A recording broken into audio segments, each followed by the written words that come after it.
Welcome to Tasting with Matt and Mike. I'm Mike Veach, and this is my partner in crime, Matt Kohorst. Howdy. And today we thought we would taste some Yellowstones.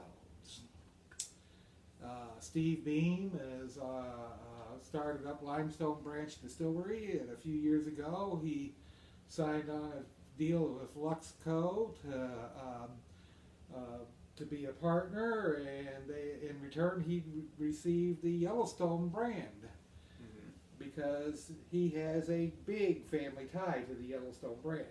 His mother is a Dant, and of course the Dants created Yellowstone. And he has been bottling Yellowstone. So we've got three here. We've got your typical Yellowstone that you can buy on the shelf today. We have a private selection bottle from Westport Whiskey and Wine, and we have a vintage bottle from 1971. Now, when did Yellowstone start officially?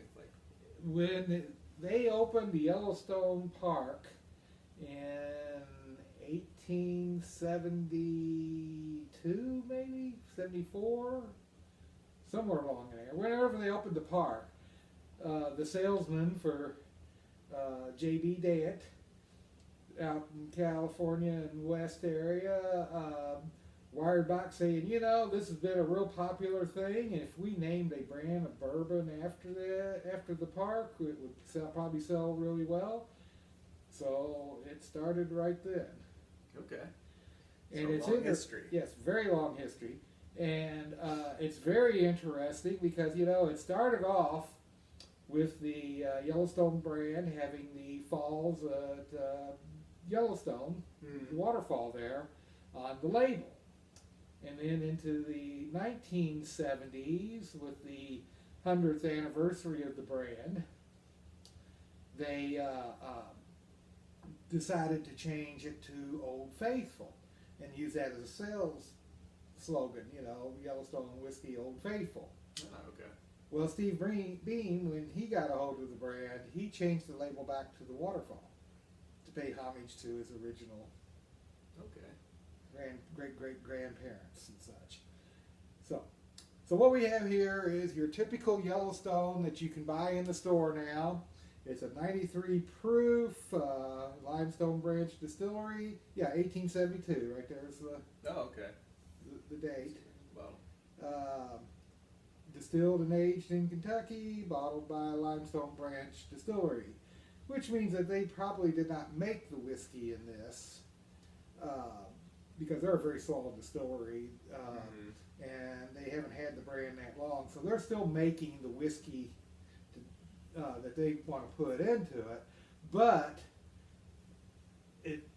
they've had it contract distilled for many years.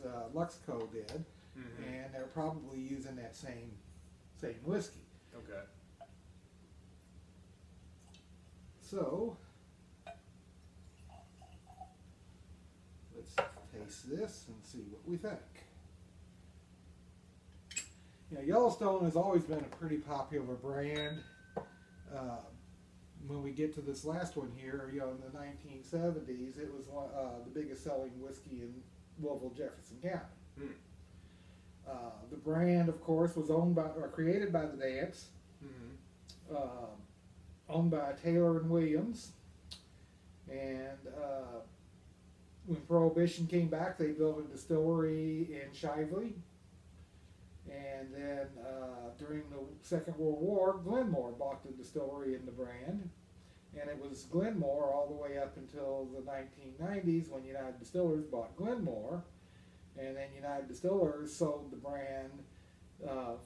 Actually, they sold it to Heaven Hill, who turned around and sold it to David Sherman, which became Luxco. Okay. So it's switched hands a few times. It's switched hands a few times. But now it's back home, right? But it's back home with the Beams. With the Beams and the Dants, I should say. So it's got a nice nose. Some vanilla, some corn. Not a real old bourbon, as you can tell from the color. It's kind of a dark straw color more than an amber. Now what? Is it no age statement on this one? No age statement that I saw, so it's probably 4 or 5 years old. Like I said, I'm getting some vanilla, some corn, a little oak. Getting a like a little cherries. Yeah, that's what I was trying to decide. What is that fruit? Is it cherries? Or is it more like a berry, like a blackberry? I think maybe you're right. Maybe it is cherry. But it's a dark cherry. Mm-hmm. Yeah, right at the end there, that sweet comes out. Yeah. But yeah, it does hit you with like that vanilla oak, classic kind of bourbon Yeah. nose. So let's sip it.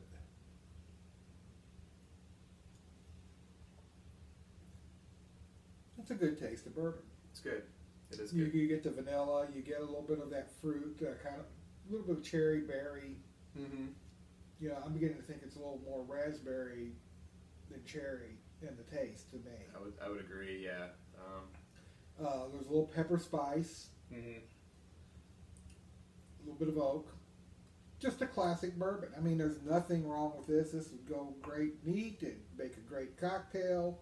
As a matter of fact, I'd be tempted to make this into a nice whiskey sour. Yeah. Yeah. Yeah, it's really good. Like you said, it's kind of, it has like what you would want out of a bourbon. You know? Right. And it's not overly expensive. How much is the bottle about? You know, I'm not sure. I want to say about $30, something like that. Yeah, that perfect. Yeah, Maybe And 40. yeah, you wouldn't be disappointed with that. So let's see what a cranberry does for it. The finish is not overly long on it. It's not no. It's pleasant. Yeah, it's pleasant, but it's not overly long.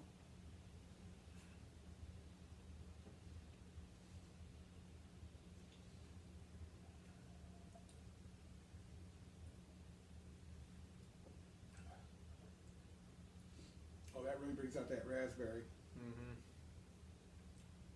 Yeah, it turns the pepper from pepper to more of a kind of a ginger. Mm-hmm. You know, it's still kind of spicy, but it's more of a ginger, lemongrass, you know, something a little spicy in that range. Yeah, and I'm almost getting a little bit of kind of a citrus note, a light citrus note with it. And that's what I think, maybe a little lemongrass. Yeah, lemongrass. Yeah, yeah, it would really lend itself to a whiskey sour. I think. Like, Yeah. it would be great in a whiskey sour. Mm-hmm. And the finish is like a little bit stronger. I don't know if it's gonna last any longer, but there's a little bit more of that oak Mm-hmm. and lingering vanilla for me. Yeah, and you're getting like a hint of that, like so that gingery Mhm. kind of that gingery spiciness Mhm. that kind of lingers back here. Yeah. This would probably make a really good bourbon for if you just like your oak and ginger. Yeah, yeah. Or your bourbon and ginger. Mm-hmm. Which there's nothing wrong with that. Like I said, there's no wrong way to drink bourbon. Drink it the way you like it. Mm-hmm. So let's see what a pecan does.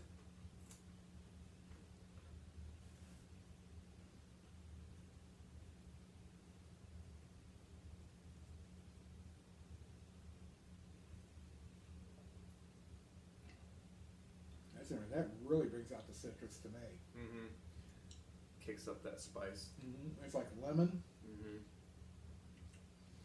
a little bit of that ginger, but also a little bit of black pepper. You know how if you make gingerbread, you usually add a little pepper and cinnamon such to the gingerbread spice mix to give it that little bit of a fire. And that's Mhm. what that kind of reminds me of. Yeah, even like a hint of dark chocolate for me. Mhm. It kind of enriched On the flavor. finish for me. Yeah. Mm-hmm. The chocolate comes, I mean, and it really has lengthened that finish. I It think. has. Yeah, that was really good. Yeah. Yeah. So for this one, you could pretty much, it's pretty versatile. You Yeah. know, like it tastes good with your sweet, your fruit, Mhm. and then your savory nut, I guess you could say. Yeah. Yeah. Yeah, nothing wrong with this at all. Okay, so the next one we have is they're calling this the hand-picked collection. This is what they're doing for their single barrel hand-picked barrel selections. This is from Westport Whiskey and Wine. This one was barreled on 12/3/2014, and it was bottled in December of 2020.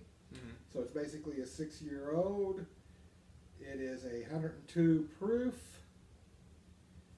And I love the fact that, Steve Beam is paying homage to the old Yellowstone bottle. I've got some bottles from the 30s, empty bottles back there from the 30s that have the same Yellowstone design, same shape. Oh, that's awesome. Yeah. So, Steve Beam does a good job out there. You won't meet a nicer. He knows what he's doing. Right? Yeah, you won't meet a nicer guy. And if you ever toured his distillery, which I know you have, it's a fun little tour. It's not a huge distillery.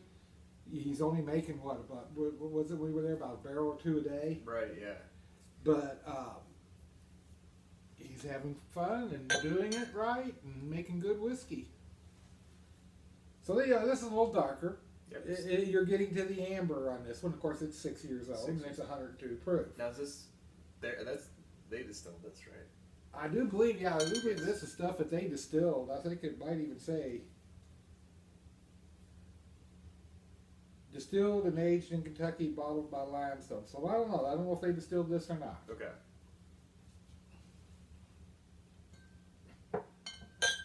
But it's probably not. I mean, I don't know if he's had the brand for 6 years. Okay, yeah.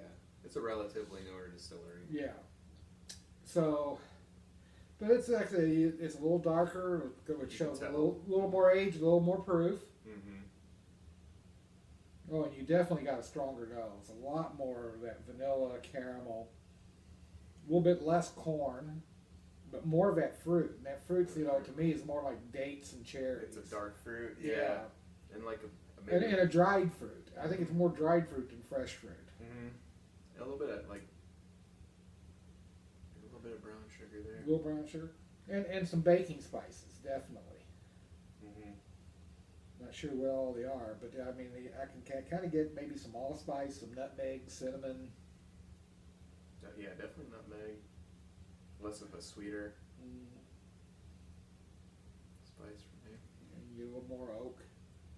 So let's taste it.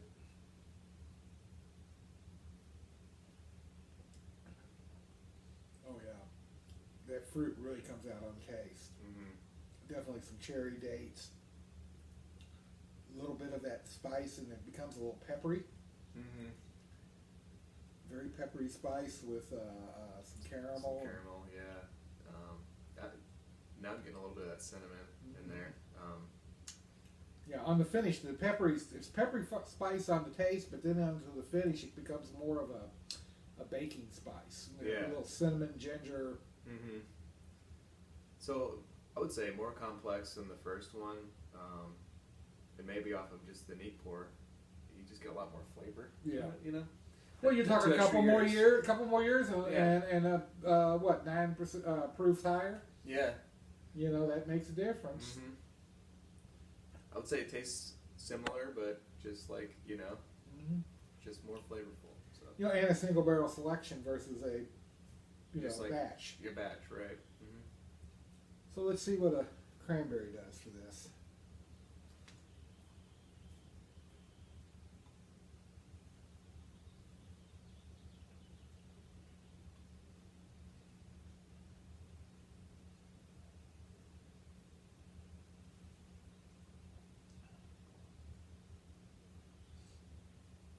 Once again, I think that fruit becomes more of a cherry, raspberry.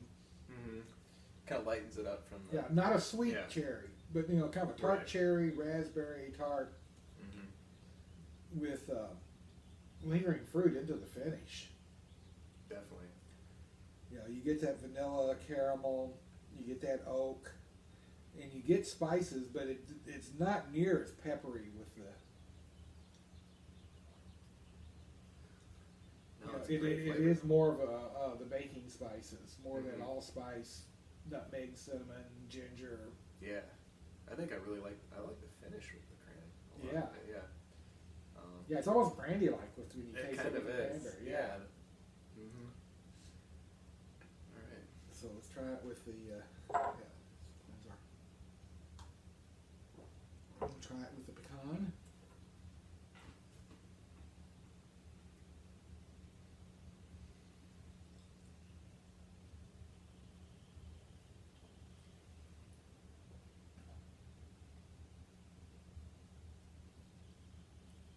really kind of brings out more citrus. Mm-hmm. Kind of a lemon zest.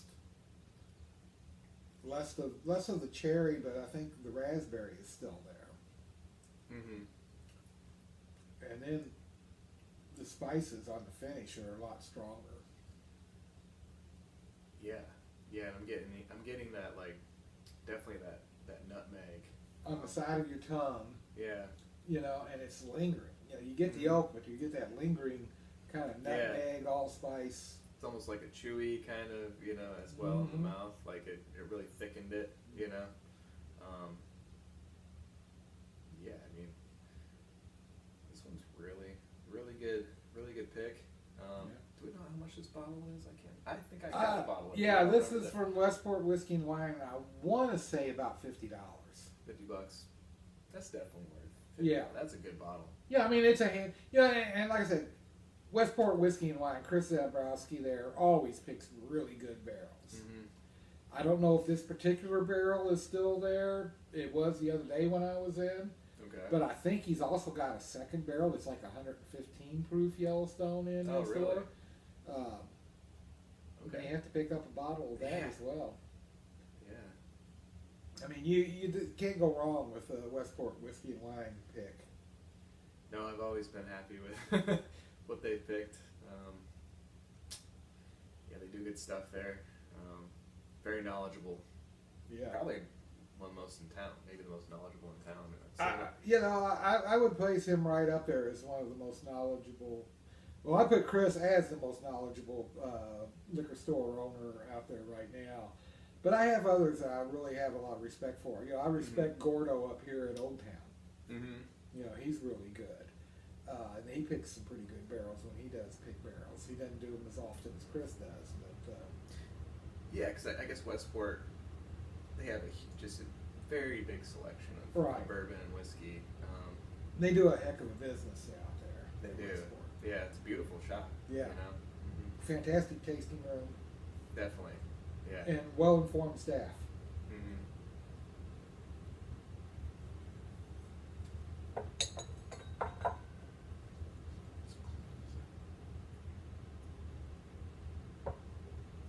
Okay, so this last one we have here is a Yellowstone bottled and bond. The whiskey was barreled in the spring of 1965. And unfortunately, the tax stamp is kind of torn here, but you can barely make out where it says bottled. There's an F and an A, and then so it's got to be fall. It's not spring. Right. Yeah. And then you can see the one, and since you know that it's 6 years old because of the age statement, it has to be 1971. Right. It is bottled and bond. It's a half pint. This is made in Yellowstone Distillery in Shively. Like I said, when this bottle was sold, it was I'm not sure exactly when they became the best-selling bourbon in Jefferson County, Louisville, but I do know it was in the 70s. So 71, if they weren't already, they were going that way. Mm-hmm. Just a great little bottle here, and I like the fact that right above the back label here it has a mellow mash. That was Buddy Thompson's term for Yellowstone. He thought the distillery there made a really specially mellow whiskey, so he called it mellow mash, and eventually he created a brand called Mellow Mash. Oh. And that was the one brand, when he sold Glenmore to United Distillers, that was the one brand that he kept for himself. Ah, okay. So, Good history. So yeah. This- yeah, you can tell, at 6 years old, it's darker Mm-hmm. than, even the 6-year-old 102 proof. It's definitely a true amber. The nose, it's got that old whiskey aroma. Mm-hmm. I mean, this is like really rich on the caramel, but you get a little bit of, I want to say more like apricot Mm-hmm. than the dark, the dates and the cherries and things you were getting out of the modern stuff. And there's a little bit of herbalness, spice, something. Maybe like old leather, or maybe some pipe tobacco. Yeah, definitely. I would say like a pipe tobacco. So let's take a sip.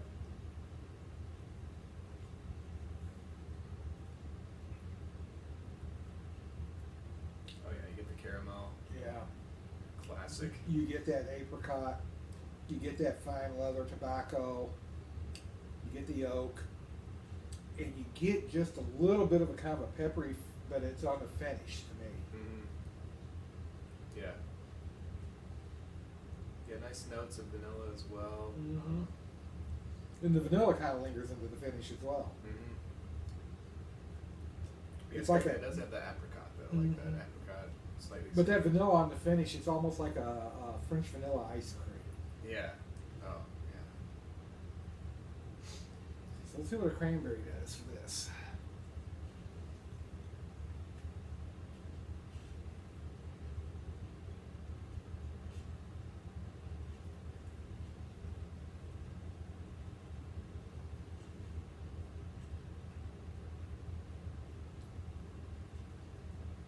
That really kind of brings out the apricot. Mm-hmm.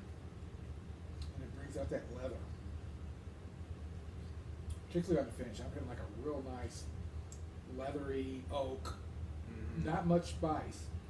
Not much spice at all. And not as much lingering vanilla either. Right, the finish kind of shortened a bit with the cran. Mhm. Pleasant finish, but yeah. Yeah, I'm getting that a little bit of that vanilla, the apricot. The apricot really does shine with the Right. cran. That's dried apricot, not fresh, I think. Yeah. Mm-hmm. Yeah. I'm still tasting that in the back Yeah. of my. And that leather. To me, it's definitely like a real fine leather. Mm-hmm. That's kind of an older whiskey kind of thing, right? Right. That nice oaky leather. Mm-hmm. Mm-hmm.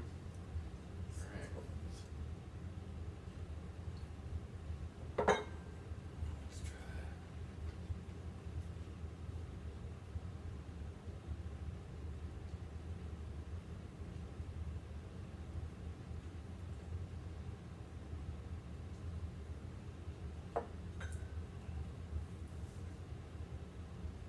That changes things around a little bit. It does. It really brings out. I think it brings out maybe like a toasted nut, maybe like Like a toasted like a hazelnut. toasted barrel, you know, like Yeah, you get or- from like a toasted barrel kind of thing. Yeah, but like a toasted nut. Yeah. Yeah. You know, Some and sort. it's more vanilla than caramel, but it's not a French vanilla. It's more of just like a vanilla extract. Vanilla bean or something yeah. like that. Yeah. I really like the finish on it because it's giving me like a lot of vanilla in it. And it's not overly long, it's not overly spicy, but it's a good blend of, you know. Actually, I would say I'm still getting that vanilla finish. Yeah, but So, it's I not mean, hot. but it's a nice lingering vanilla Mm-hmm. with just a hint of oak. Yeah.